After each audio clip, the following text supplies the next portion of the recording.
Hi there. Today in Biz Builders, we are going to be talking about rewiring your mind. We're going to talk about the thought model. How many of you have even heard of the thought model? If you've spent any time with a business coach or in therapy, you probably have heard of the thought model. But today we're going to talk about how we can use that thought model against some of the lies that our brains tell us as being women and entrepreneurs.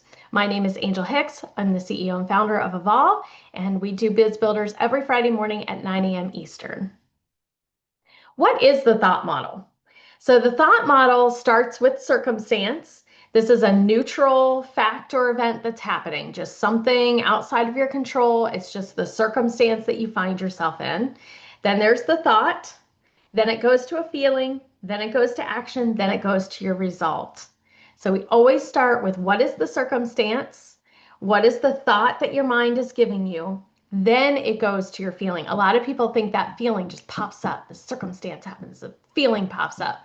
It's really your brain gives you a thought first, then your feeling comes in, and then you have this action or reaction, then you have a result of that action or reaction. So here's an example. You didn't get a reply to your email. How many of you have gone through this one? You send 3, 4, 5 emails to somebody, you never get a response to anything, and then you feel rejected. Before you feel rejected, you have a thought. And that thought could be, they must not be interested in working with me. They don't want what I have. Maybe it's they're tired of me, following up with them. They're tired of seeing my emails. Whatever it is, we then feel rejected, right? Then we avoid showing up. We avoid following up with them. We just toss it out. We're done.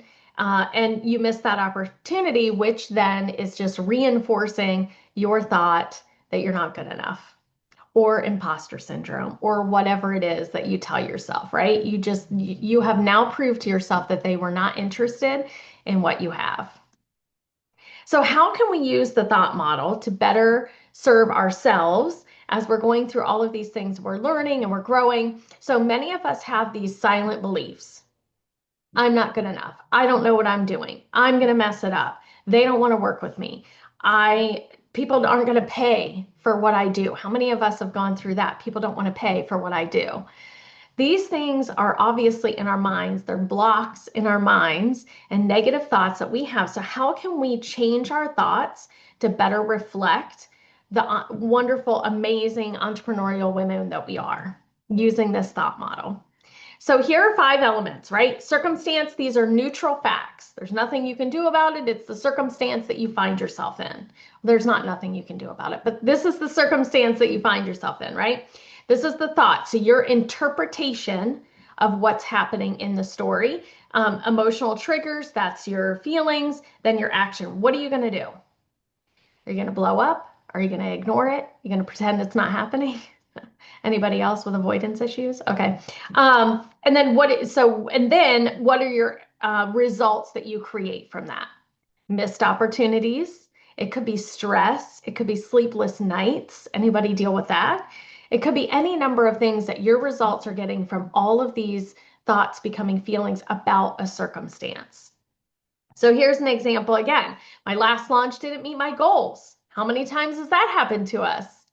I'm just not cut out for this. You feel defeated. Maybe this is not what I'm supposed to be doing. You question everything, right? All of your successes, all of your failures, and failures mostly are the ones that are going to come tumbling into your brain. What is that feeling? Now I feel defeated. Now I feel like I'm an imposter, right? So we're going to avoid another planning launch, and then our business stalls, reinforcing again the belief that we're not cut out for this. So how can we change that? Here's some journal prompts to challenge your limiting beliefs. Okay, what is your personal limiting belief? If you want to pause this video, take a few seconds, write it down. What are your limiting beliefs that you believe about yourself and that gives you a feeling, either that you're not good enough, you keep getting rejected, people aren't interested in what you do, whatever it is. So this one's I'm not good enough, or I don't know what I'm doing. That used to be mine. I don't know what I'm doing. What is the circumstance triggering this thought? Why do you think you keep having this thought that you're not good enough? What proof do I have that I am capable? and that I can do this. List out all of the things that you've done over your time doing your business, all of the amazing successes you've had. It's so easy for our brains to want to keep us safe.